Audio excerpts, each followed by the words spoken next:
Before we get started, I think we should do a jam because we have a theme song for Game On Live, and that's coming up next week. And so here we go. We're going to dance to it.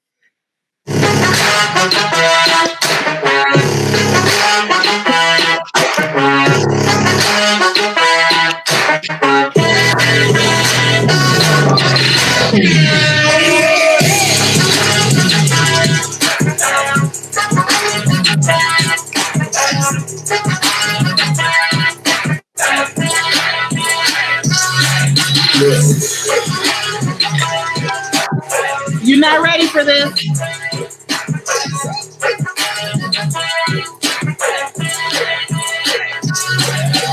Ooh.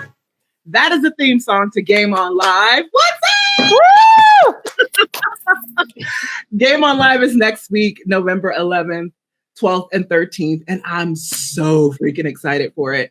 And so I just thought I'd play the theme song. We are back for another edition of the Believe series. And I am super excited to have these guests here today. These are 3 clients who are in my Next Level Authority program. And they are going to be talking about their journey to finding and attracting and getting top dollar clients. And so I think this talk today, this conversation today will really inspire a lot of you to believe bigger in your businesses. What I want you to get and understand is that a year from now, a few months from now, just from one awareness, decision, revelation, your life can be completely different. And so I'm going to give you an invitation to that. So I'm going to send them away. You guys wave bye-bye for a little while. I'm going to send them away, and I want to give you a quick invitation to Game On Live event, because that's where, for a lot of them, this huge transformation happens. So let me just put this up on the screen so that you can see it, because we only have a few more days left before you're able to get your seat and your ticket to Game On Live. And so Game On Live event, like I said, is November 11th, 12th, and 13th.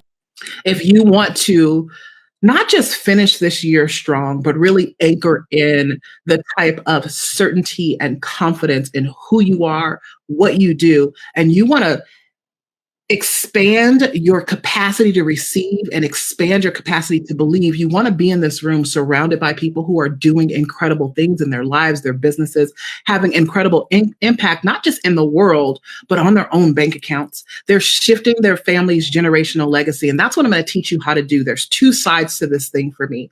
I want you to make unfathomable money, because then you can make an unfathomable difference in the world. And I want to teach you how to do that. So the 2 sides to it is there's a strategic side to it, and then there's this embodiment, energetic side to it. And at Game On Live, that's where we pop the lid off of all of that and unlock it. This is unlike any event that you've ever been to. It is virtual. And here's the thing. I always say this, Game On Live is, Game On isn't an event. It's not a conference. It is a war cry. It is you saying, world, bring me all you got. I'm bringing all I got. I'm going to operate at my highest level. I'm going to be my most powerful self unapologetically. And because of that, I'm going to create everything in this world I desire to create. And so this is my invitation to you. You're just going to go to GameOnLiveEvent.com. So registration happens at GameOnLiveEvent.com if you want to register. There's enough about that. Let's get into this conversation, because I feel like this is a conversation that a lot of people struggle with, like what to charge, how to charge.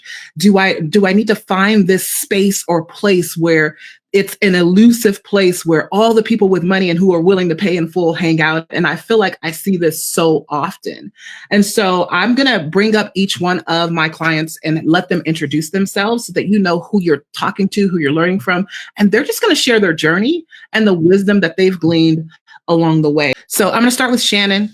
Tell them who you are, what you're doing in the world, and how you support people.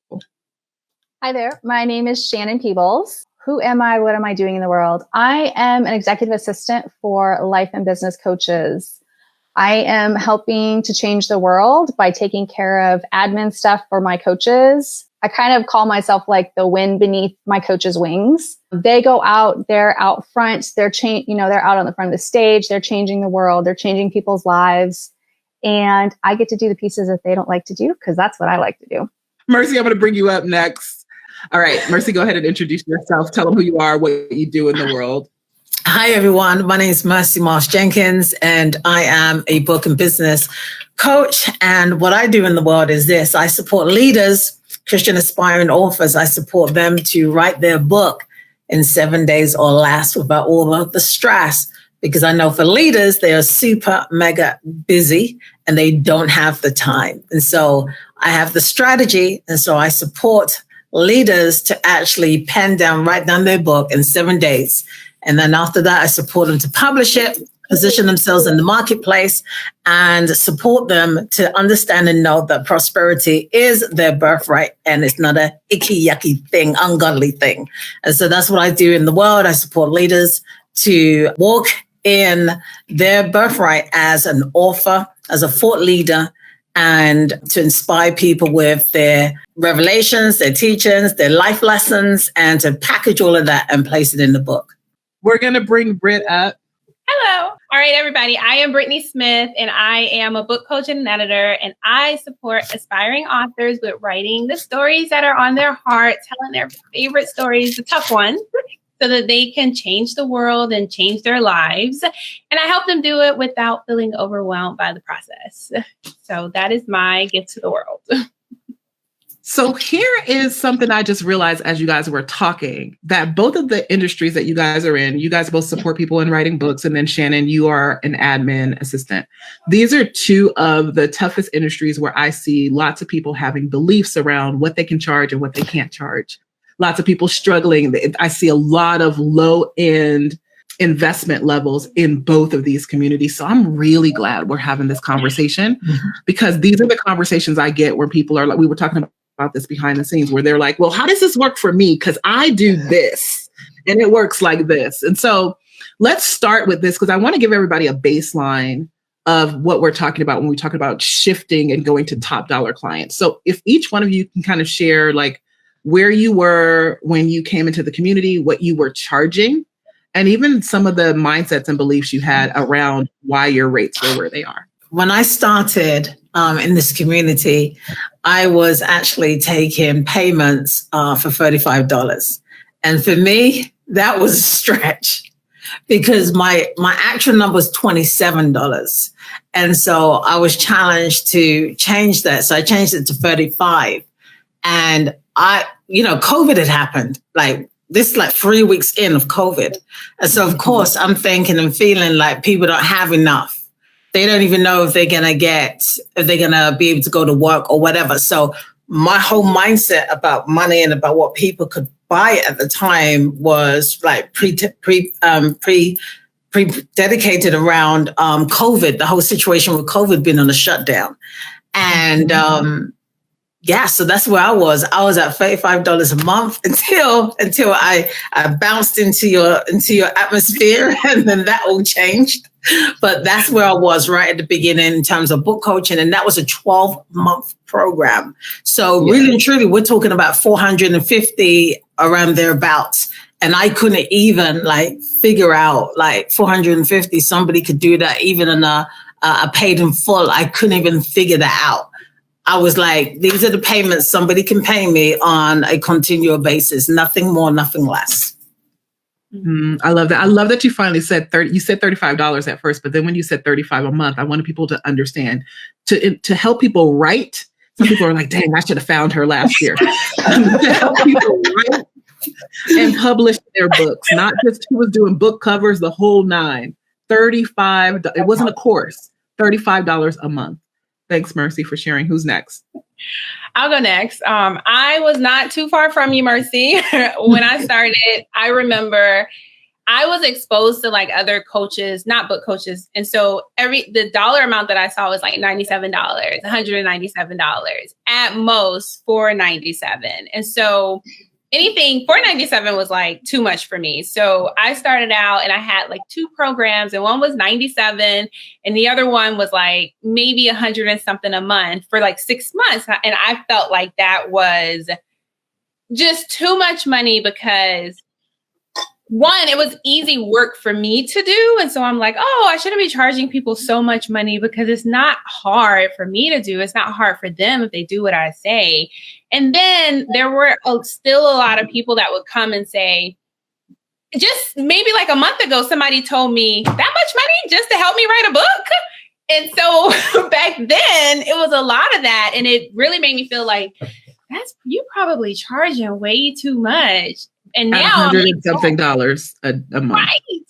Because, it's just, even now my response is yes, that much money to help you write a book. Yes, I love it. One of the things that I love is that what happens is you start to get into reality about what it takes to create the results that you want. Right. And where somebody saying that in the past would have made you think, well, maybe I should lower my prices. Now you're like, of course. I'm going to charge more tomorrow if you play with me. I like that.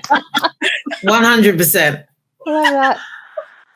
And we're going to talk about, guys, how they got to this place. We're not just like, hey, raise your prices. And we're going to talk about the journey because it doesn't just happen like that. Shannon, you want to share your story? Sure. So I was charging $60 an hour, no contracts in place as far as like, okay, we're going to be together for this long. It was month to month. I didn't know from 1 month to the next if somebody was going to have any work for me the next month. Pretty much I could count on about $300 a month income, and everything else I had no idea. I never knew how much I was going to earn.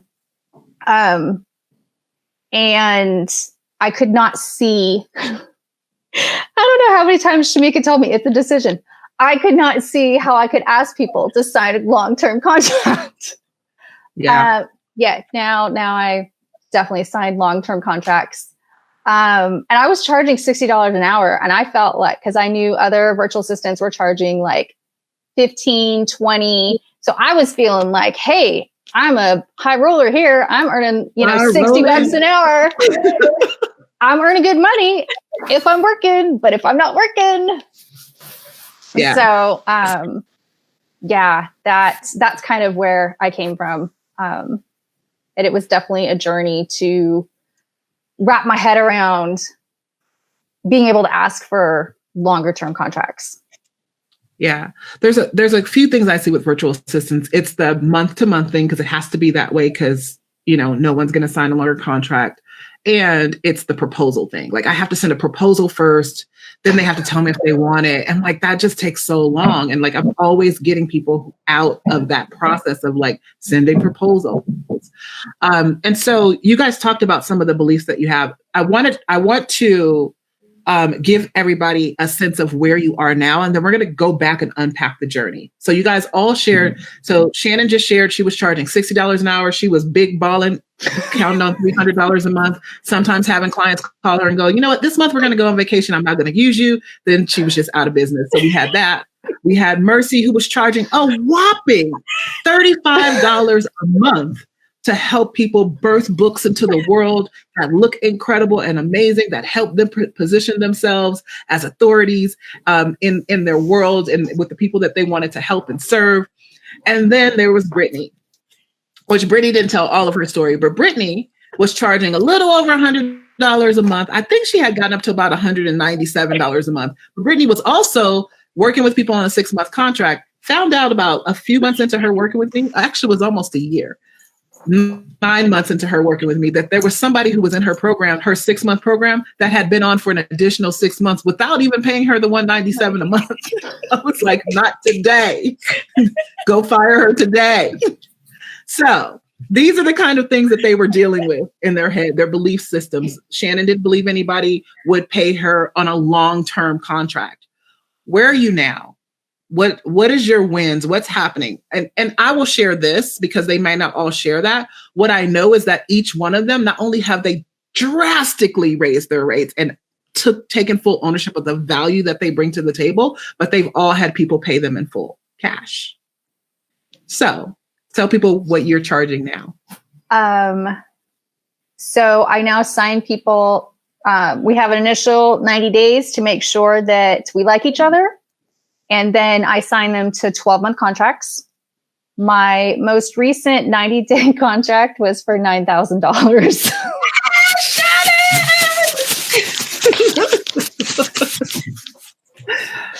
So that good. is a killer. That is a killer. I'm impressed. Thank you. Who's next? So my prices now for just a couple hours with me, the lowest price point for just those few hours is $2,000. And my highest price point is $15,000. I have sold people into at 3 programs. I've sold people into all 3 of them. And the truth is you have more clients than you had when your prices were teeny tiny. Yes. That's nobody bought nothing from me. Well, one person. We won't not count her. Yeah, I'm going to talk about that in a second because I think that's a good point to bring up and kind of have a conversation around. Mercy, you want to share where you are now? Yeah, so where I'm at right now is at one point my highest program was at 2,000, so that's my lowest. My highest is at 15,000, 9,500. Yes, 7,500. What a difference a year makes, right? Yeah. Oh, absolutely. So just talking about this journey, because a lot of people are sitting there like, great. I think people feel like there's a place you have to go. They're like, I have to get rid of my entire audience. And none of you guys did that. You used the audience you had. Same audience. Yeah. So let's answer that. Like, what shifted for you? What changed that made you own the value? Because what I just shared, I think is true for all of you. You actually have more clients. Like Shannon, you're completely booked out with private clients. Like you actually have more clients at your higher rates than you ever did when you were charging pennies on the dollar. Oh yeah. So what shifted? How was your journey to like really anchoring in, not just that there's people that will pay you that much, but that there's value that you bring to the table that's worthy of that investment?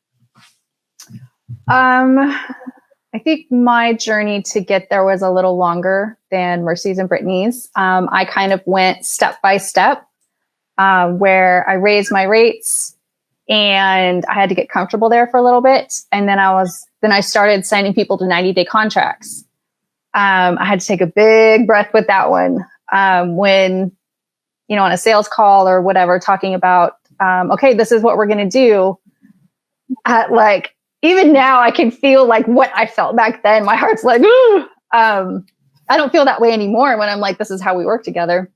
But for me, it was a step up process of going from, okay, I'm going to raise my rates to, okay, this is how we work together for 90 days to, okay, this is what the prices are going to look like now to, I raised my rates several times, big leaps, but then I had to get comfortable at that next big leap over the past year.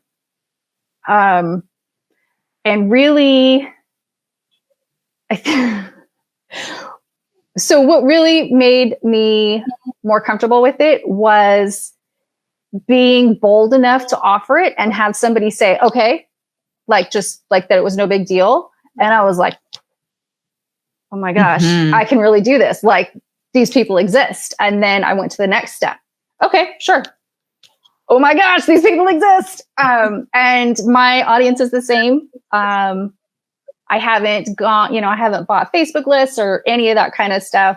I'm just showing up being me and just really letting myself sit in each time I raise my rates and somebody's cool with it and somebody's excited, and knowing, just hearing from my clients, like how much they appreciate me and how much, seeing the changes in their business and,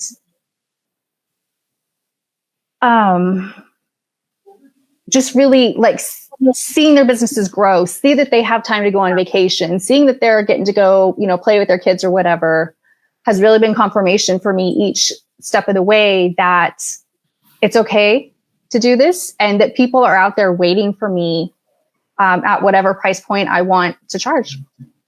Yeah.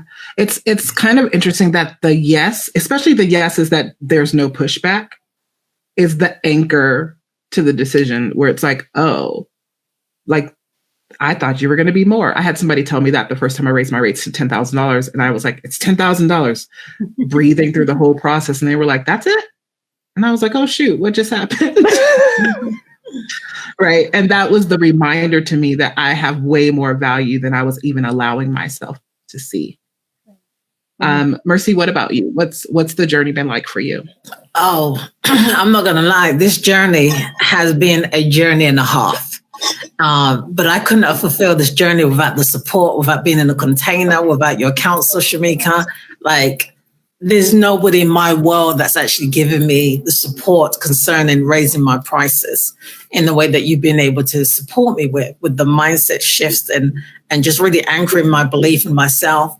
And, the various different parts of the program, just looking at other powerful players and then seeing that they have programs similar to mine and how they have maneuvered.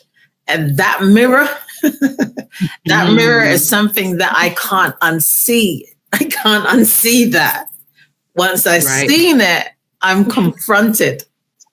And so I'm confronted about my own self-worth. I'm confronted about what do I believe? I'm confronted about why is it okay for somebody else and not okay for you, right? Am I going to always be that person to rescue people till my lights goes off? Like, how noble is that, right? So those are the type of conversations I'm having to really have in challenging myself about, pricing in a way that it is now honorable for me. Because I was seeing that I was dishonoring myself. Yeah. Okay. And so that was making it hard for me to really show up even more powerful because there was this inner conflict. Like, you say you're doing a thing and you're supporting other people, but you're dishonoring and disrespecting yourself. And so that level of disrespect, I was always being confronted by seeing how other people was respecting themselves, respecting their values and what was more important for them. And in that process, I could not pretend. I couldn't lie no more. It was like, this is what I want. And I remember being really anchored by Brittany. And I said earlier on today that Brittany, me being in the space with Brittany is a full circle moment for me because I remember anchoring myself based on Brittany and what Brittany was doing. I'm like, if Brittany can do this, then I can do it too. By the way. I'm like, it's not impossible. If she's doing it, then I can. So that was like a huge support mechanism for me was to take a look and just say, if she can do it, then there's no difference between I and her. There's no difference, Mercy. Right. And so she was the standard that kept on saying to me, rise up. Rise up, rise up, rise up. You're too low. You're too low. You're too low. And so that was a part of my journey, like just the confrontation of seeing other people. I love it. I talk about community all the time. Proximity is huge. When you get in proximity to people who are doing what you're doing and they make it look easy, right? Or it's just proof that it can be done, it changes what you believe, which is why I do this series. Now, I know, Brittany, you're probably sitting there thinking, what? You were anchoring yourself to me? And I know this happens in our community a lot where everyone's looking at each other as like, wow, this person inspires me. And then they don't know that it's going both ways. That's why I believe proximity is so huge.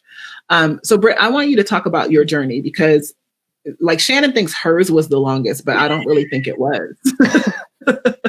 I think it was you. It was so long.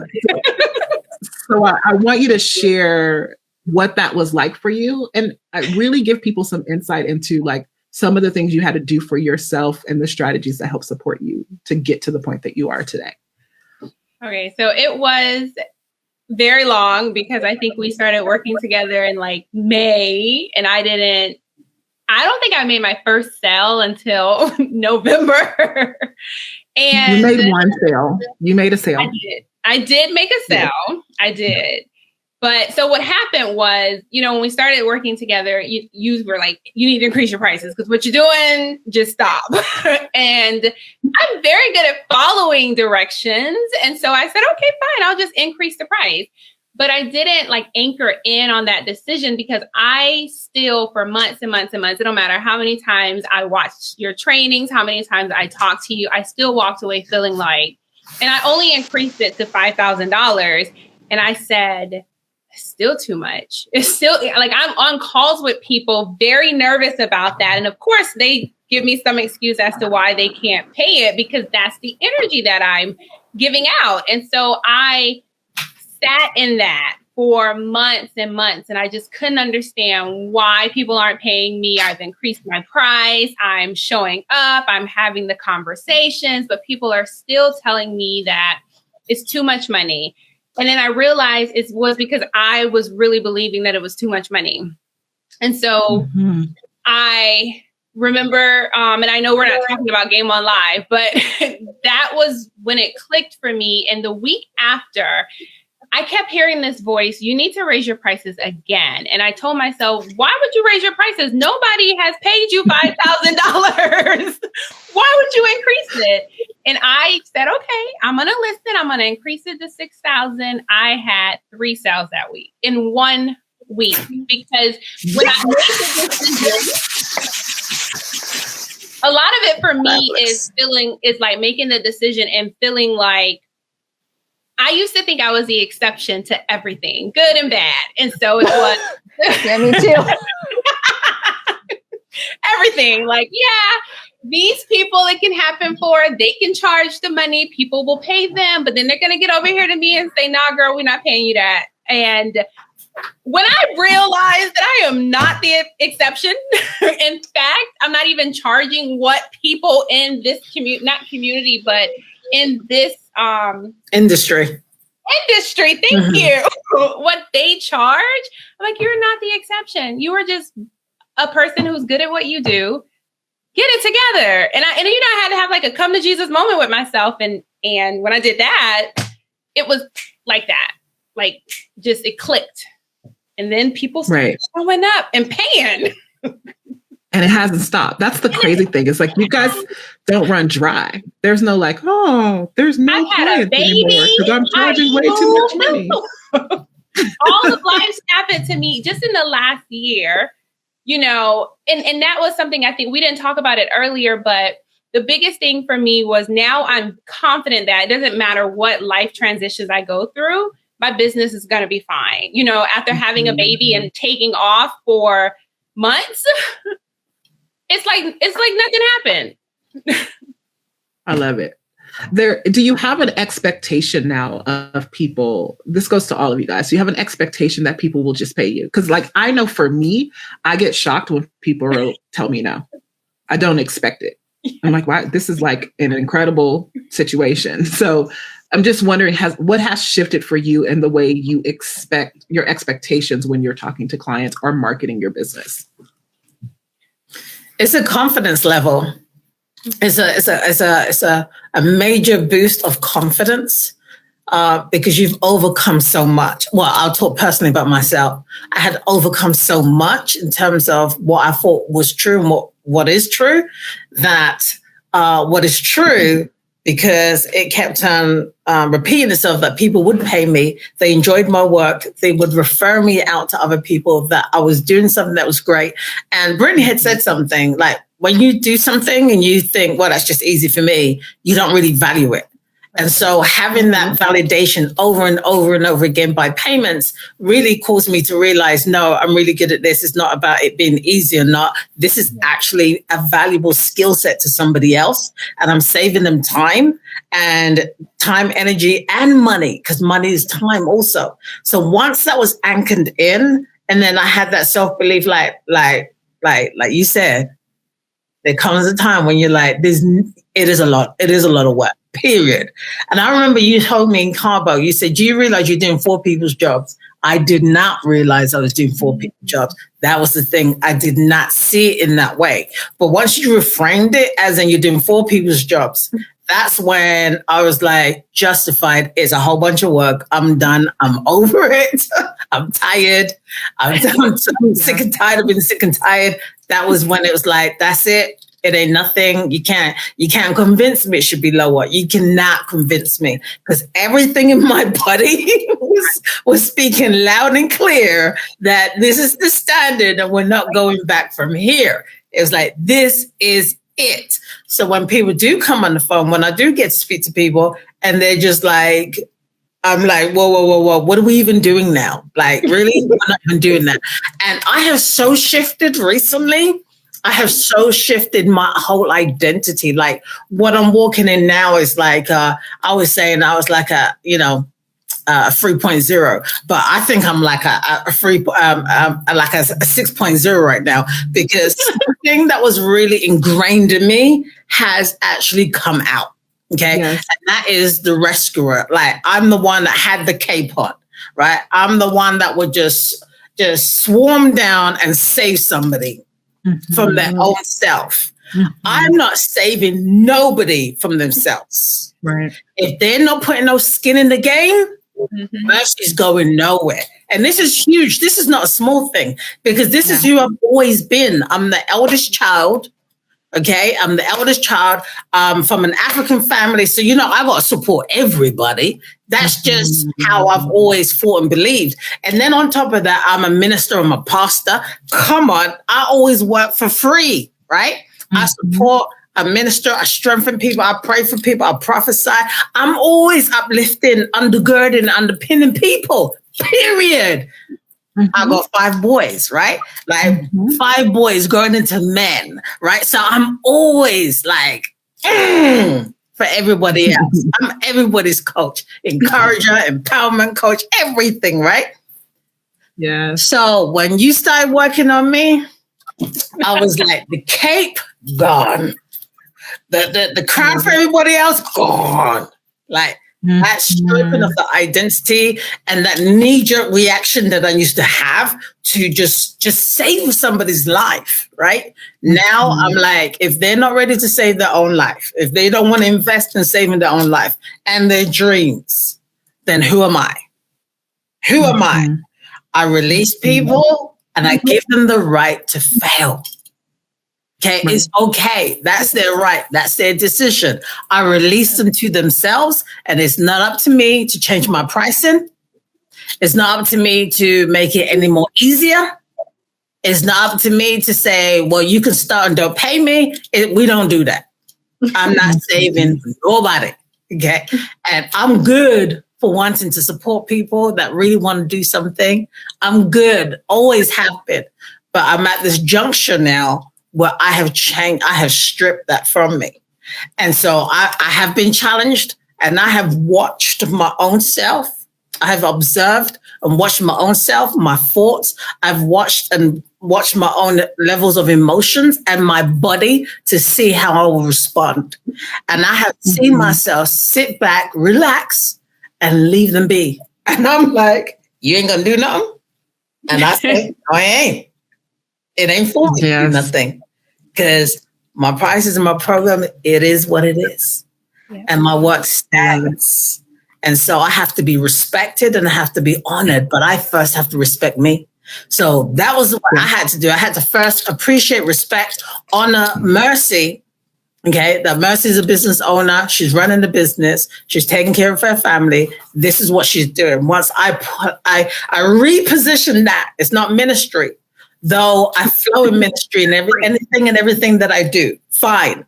But there is a different level of standard with my business. And I had to be the one to institute that, not the people, right? Not the people. But once I reframed that for me and my self-worth, everything changed. And the identity began to melt away. And it's been... initially, it was difficult and I couldn't figure out what it was. I couldn't put a finger on it. I couldn't label it. And then it just came to me. Your identity is shifting because who you've always been in terms of a rescuer is actually leaving. She's leaving. That version is leaving. You've upgraded.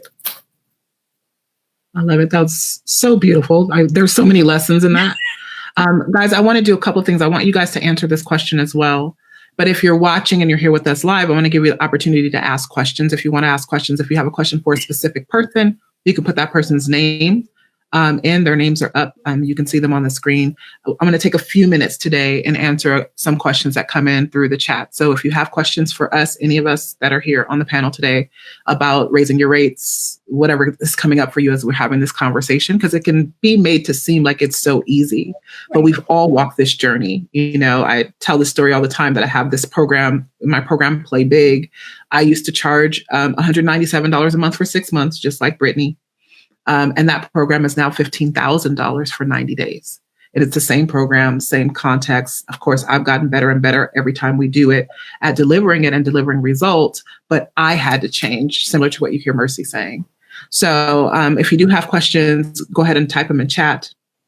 You guys want to answer the question? Do you remember what it was? Do you need me to reframe it again? I remember. Okay.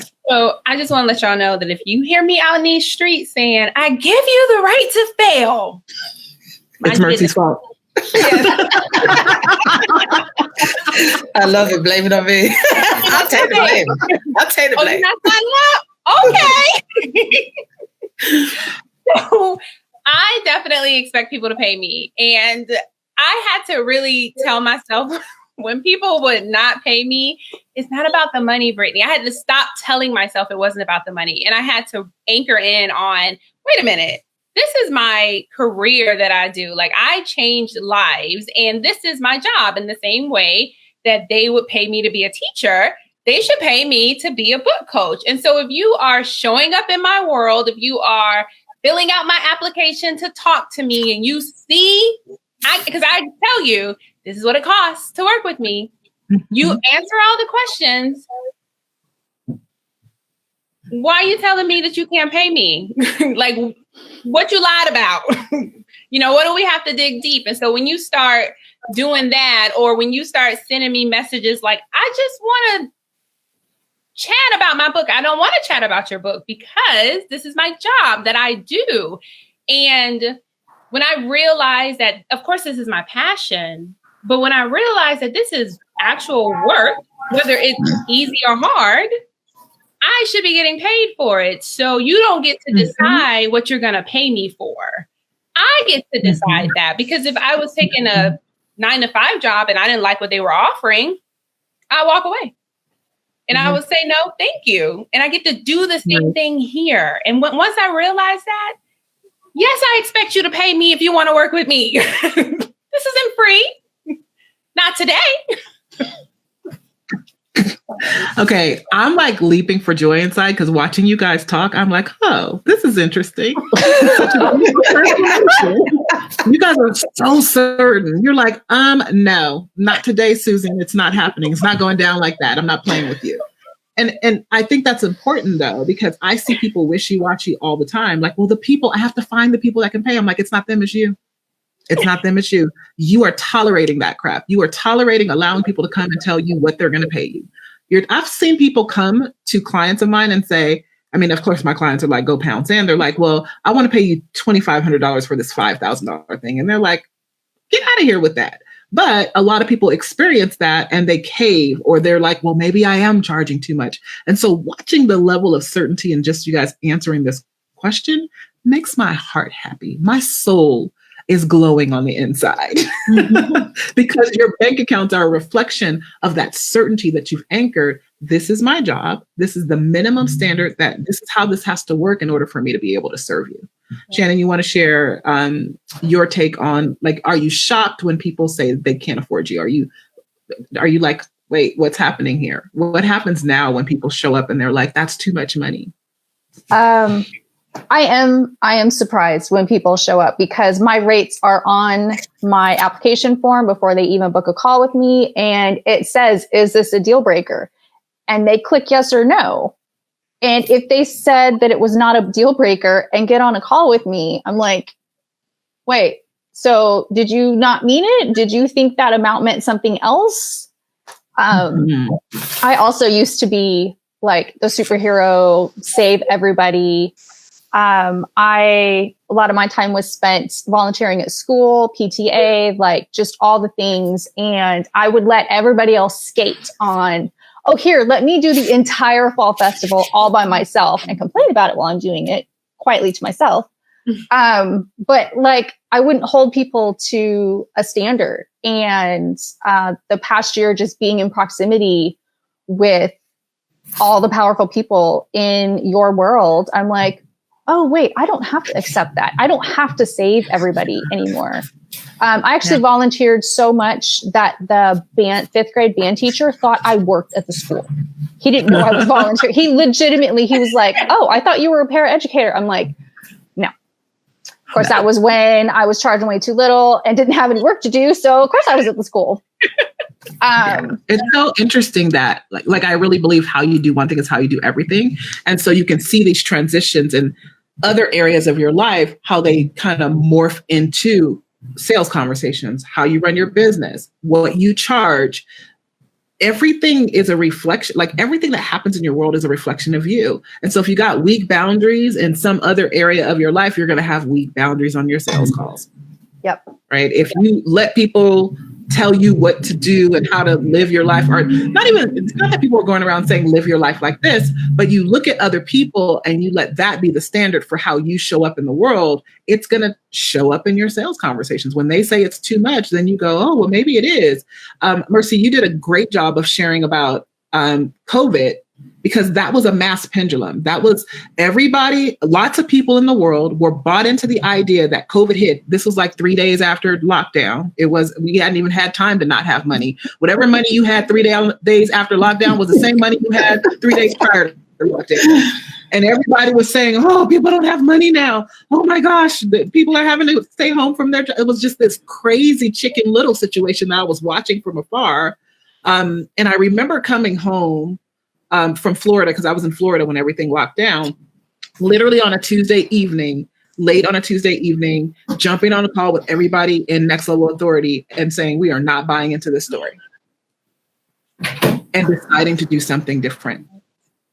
Because you can look at how everyone else shows up. Brittany, you said it. I saw other people, the max they were charging was $497. So I thought, okay, that's just where I have to be. You have to anchor your value for yourself, because if you look to the left and to the right, what you're doing, whoever you're looking at, I hope you guys are listening, whoever you're looking at, you are basing your pricing on somebody else's money story, somebody else's version of wealth or lack, and not your own. That has to come from the inside. It cannot come from the outside.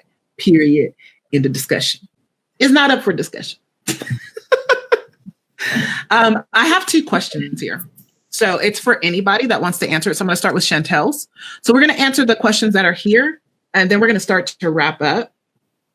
This conversation is like really near to my heart. So we're going to spend as much time as we need to get to the ending of this, because so many people struggle with this and they wonder why they can't cross 6 figures in their business, and why they don't hit 6-figure months, and why they're not having a business that can actually sustain them. There's a reason why only 50% of business owners only make $25,000 a year in their business. That's crazy. But this piece of it is a huge part of it, which is why I wanted you guys to come and talk. All right. So Chantel said this is for anybody. How did you fully integrate the belief of your rates reflecting your worth? So Chantel's saying your rates reflect your worth, and how did you integrate that? I have a take on that, but I'll let you guys. Well, I want to say first that you can never charge your full worth. Like, it's just it's an exchange of what you're willing to take at the moment, like what you believe your time is worth, but you can never charge your full worth. And so that I've been hearing that for a number of years, and it just finally started coming on board and like sinking into me in the past year or so. And yeah, that was the first thing I wanted to say about that. Anybody else? I would say that I have a very similar response, because even if I look at my prices now, I definitely don't feel like I charge what I'm worth. And it's just because I think so highly about myself, and I think so highly about the work that I do. And so when I think about where my pricing lands, and when I get to a point where I'm like, okay, I want to increase the price, it is definitely, like you said, what am I willing to receive in this moment? How much is my capacity to take whatever somebody is going to pay me? If it's $10,000 at one time, then maybe that's what the price will be. If it's not $10,000, then that's not what the price is going to be. But it's never like a number where I feel like, yeah, 10,000 is definitely what I'm worth, because I feel priceless. I definitely had some financial goals of what I felt was good in terms of reflecting where my self-worth was at. And in order to get over the bridge and to land right there where my financial goals was, I had to, so there were some things I mentioned that was really important for me. The realization that I'm working too hard. I have a big team. Amongst others who had a smaller team, I had a big team, and I was still being underpaid. Now, to be told that you're underpaid, for me in corporate, that didn't feel too good, right? And I would have to change that. But in my business, I had accepted it. And then I had to say, okay, I can't accept it because I couldn't accept it there, then I can't accept it here. And so I had to change that. Then I saw so many people making it happen. So the proximity thing is like nothing to like really poo-poo about. That's huge because it's a mirror, it's a reflection. And so taking on board that I'm seeing other people doing it unashamedly, that meant that I could do it. So what was the bridge to get me over that hump from belief to actually it being a measure of where my self-worth is at the time is what Shamika talks about, which was courage, was to lean into a courage moment. It was to take a decision that would cause me to take an action. And that action will get me over the heap, over the heap of doubt, unbelief, over the heap of, I don't know, what if they reject? See, rejection was a huge thing. That would always get me. But what if they reject me? What if they say something? What if they say that, especially for me, what if they say I'm money hungry and grablicious? Okay. Right. So that's something, because I'm in the church realm, that's something that I always have to deal with. Okay. Right. And so that would always try and come for me. And I'm always having to stand guard my heart, guard my mind, and defend what I feel like is my self-worth and what is my birthright. I would always have to defend and stand for myself. But that's the thing that would always come at me with a gun. It would be like, what if they reject you? What if they judge you? Okay. And I say it, but it really is a huge thing, right? Especially for people of color, Black people that belong to a Black congregation. It's like a double whammy, right? It's like you've been beaten on the left and the right, the left and the right, the left and the right. And so especially if you're not in a place where you see people being successful, and earning a lot of money, and they're still in their right mind and they're still okay, and there's nothing bad about it, right? Then you will always go with the assumption, which is what you've always been told. And so I had so many things to really fight for, and that was my freedom. I was fighting for my freedom, and I was fighting for the freedom of my kids, because I really do believe in the work that I'm doing. And I really do believe in one of my, the name of my company is Legacy Driven. And so I do have a drive. I am that person. I do have a drive. And in this process of having a drive to build inheritance for my children's children, I learned that I didn't always have to be a doer. And that was a huge, we haven't even talked about that piece yet. But that piece was major because. So I just want to like bring Chantel's question to a close, because we have two other questions. Chantel, I think if you heard the thread, no one equates, they don't have a belief that their rates reflect their worth. What they have is an understanding that the value of the work that they bring to the table was worth way more than they were allowing themselves to receive, and they were no longer willing to tolerate being underpaid. Shannon said it best when she said, there's no way I could charge what I'm worth. You couldn't pay me what you get from me when you sit in my space and my presence. It's impossible. However, I can take full ownership that there is value in what I create, and I can charge commensurate with that. I can charge in agreement with that, on the level of that. So that's the first thing. It's like you're not aligning your rates with your worth. Right. But it is a reflector. It's a mirror, right? It's a tool where you can see, am I valuing myself? Like, do I see myself as worthy of receiving at a certain level? It's a good indication of how you see yourself. And then you just get to decide, how do I want to see myself? It's not even about how people see you. What am I willing to tolerate? So that's the conversation we're having here. All right, we got 2 more questions we're going to answer. This one, I haven't read through it yet. This is for anybody. The number of people, hold on. It's amazing the number of people who ask for exchange of services for my tech work, but I never take it up. I wonder if this still happens when you charge high ticket. I'm going to step in and answer this question. You guys can answer too, but I'm going to step in and answer. So we just talked about tolerations. It's the same thing. Whatever you tolerate is going to show up in your world. Right. I think once you get to the level where you've seen these ladies share their certainty about not today, not today, Satan, not today, Susan, whatever your name is, it does not matter. Not today. We're not playing those games on today. Today, this is what it looks like when you work with me. That's it. That's all. When you anchor that certainty, you become a boundary. And what happens is you don't get approached with that kind of madness because your energetics, who you be, already says, not today. This is not the place where we play those games. Will there be some people who try it? Yeah. Every once in a while, somebody will think that, like, here's my deal about bartering, which is why I wanted to answer the question first. Bartering is 2 people getting together saying neither one of us believe that there's enough money in the world, and so we're just going to exchange services. The second thing that happens, and so you're agreeing to lack. The second thing that happens is who gets to decide if it's equal value? It hardly ever is. It rarely ever is. And so in that agreement of lack, you just perpetuate more of it. So I'm glad that you say no. And at the higher and higher levels, because energetically, you're not putting up boundaries. Like whenever I hear people say, I'm putting up boundaries, I need to start having boundaries. No, you need to become a boundary. And when you become it, you can see it in their certainty as they talk, each one of them. They are a boundary for those things. We don't play those games. This is serious business.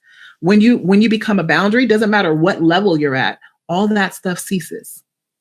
You guys have any insights you want to share with that? Or did I cover it all? No, you covered it. And that's never happened to me. I've never had such a request. It used to happen to me because I work with coaches. And so I would have young coaches. Hey, I'll coach you if you'll do so many hours for me. And as I have raised my rates and mostly as I've raised my rates and raised the standards of the type of businesses that I work with, the higher my rates, the fewer times. I can't even remember the last time somebody asked me that because it's just it's like Shamika was saying, I'm a boundary for that. Like it doesn't even come in my orbit because it's like just pinging off of, there's no way I'd say yes to that. The crazy thing is that when you're not charging enough, you believe that if, like Brittany said earlier, if I can't even get people to pay me this much, how are they going to pay me this much? So you think that the same situation is going to perpetuate, but in order for you to grow into the leader that can charge at the higher rate, you literally shift energetically. Right. And so you start to leave all that stuff behind and it no longer happens. It's so magical and beautiful to see it work. Can I share a super quick story about that? Sure. Last year, when I first started, like right after Game On Live, I started raising my prices. I reached out to someone who a year prior said no to working with me for $300 a month. After Game On Live, at that time, I said, okay, my rate right now is $1,000, minimum 90 days. She said, yes.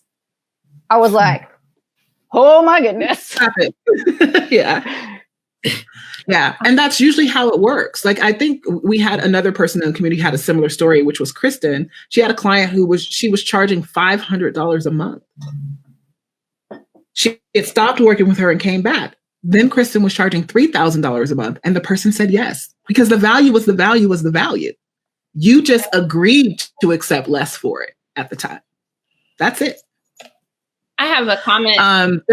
Sorry. Go ahead, Britt. I was just going to say that one of the things that helped me in not like exchanging services is that I just started to believe that I'm the type of person who will pay somebody to do whatever work I need them to do. Whatever I need them to teach me, I'm the type of person who will pay it. And so by me believing that I was this type of person, then I started to believe I will attract people who are the type of people to pay me. I don't have to do it for free or exchange anything, because if I'm the type of person to do it, surely somebody else is the type of person. And services, They don't pay my Target bill. Mm-hmm. Not at all. Well, we know where Brittany shops. Yes. Every week. We're taking a trip to Target, so Target can tell me what to buy.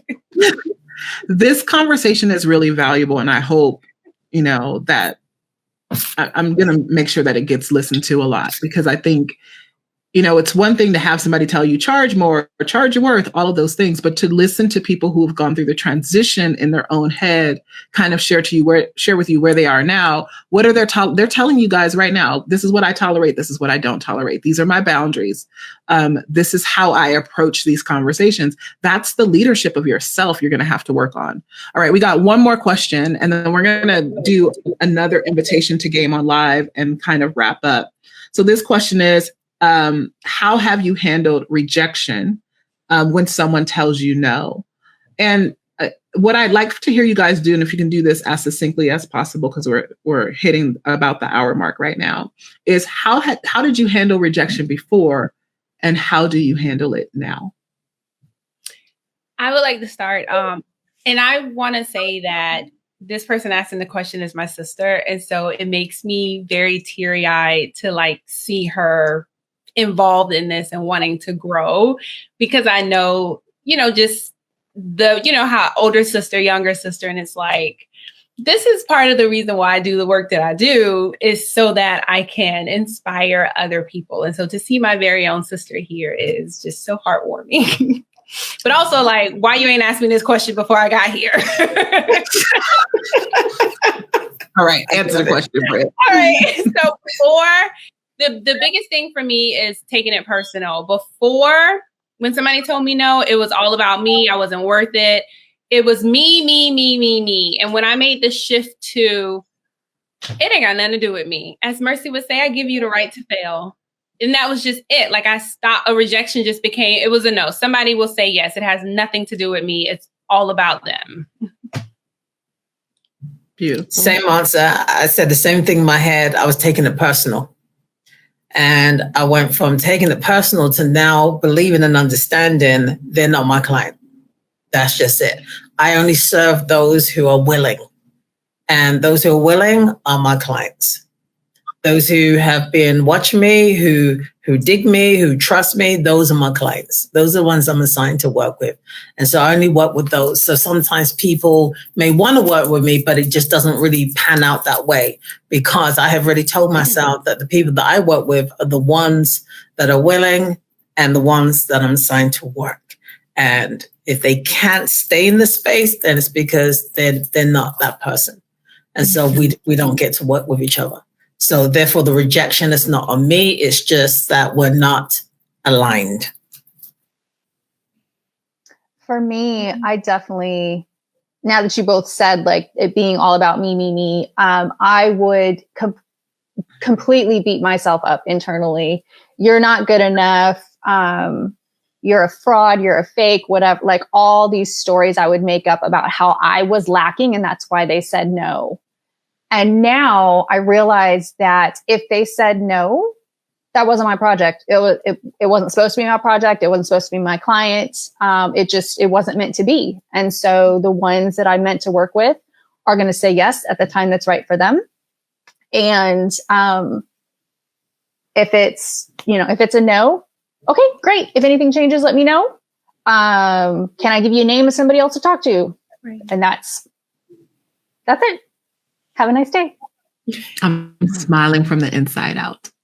You guys are answering these questions incredibly. And Shannon, I love that last piece that you just said. Can I give you a referral to someone else? When you realize that when it's a no, it wasn't yours to begin with. You're safe to say, let me see how I can support you further by connecting you to somebody that can support you, because it's obviously not me. Right. Can I give you a resource that will help guide you in the next place? Otherwise, you can't even be a support to people or be a help, because you're in your own head about the rejection and about it. You made it about you. I mean, every one of you guys answered this question so beautifully. I could not be more proud. So we're going to wrap up this conversation because it's juicy, it's powerful. It makes me feel like we need to do some sort of something around charging and just having an open like panel discussion conversation, allowing people to kind of get out the things that are tripping them up about having a viable business that actually makes money, especially when it comes to religion, when it comes to the type of business that people have. Britt, you said something about life circumstances happening, all kinds of things where we have these beliefs that are anchored that make us think that we have to start at this level and jump to this level. I'm like, you could, or you can just charge what you want to charge, or what you have the capacity to receive in the moment is really what it's about. And that could be $500, right? We don't know. But what we know is once you're aware that you would like to increase your capacity, it's inevitable. It's going to happen. So I want to do a couple of things to close out. And the question I normally ask is like, what would you say to somebody who is in your similar circumstance? And I sort of want you to answer that question. But we are, I don't know, 7 days away from Game On Live, maybe 10. I don't know. I don't know how to do the math. Maybe 10 days away from Game On Live. And I want to make sure that we get as many people in the room as possible. I think we're at about 180 people right now, or 190. I need to look and see, which is really, really good. I want you guys to share your experience from attending Game On Live event virtual, how it transformed you, and what would you say to somebody who is thinking about the possibility of attending the event or just looking for their next level boost, instruction, inspiration for their business right now? And I'm going to put this up on the screen so you guys know where to go. You said, what would we say? Yeah, I'm here listening. Get the ticket, and here's why. Just buy it. Like, no, seriously, like just get the ticket. Okay. You don't need to know the ins and outs of what's going to happen, right? You just need to just borrow our faith and just hear our experience. I went for the first time last year. Since I went, I've been waiting. Okay, this is like November, right? I remember in January or February this year, said, okay, when's Game On Live happening again? When's Game On Live? Because it was such a game changer for me.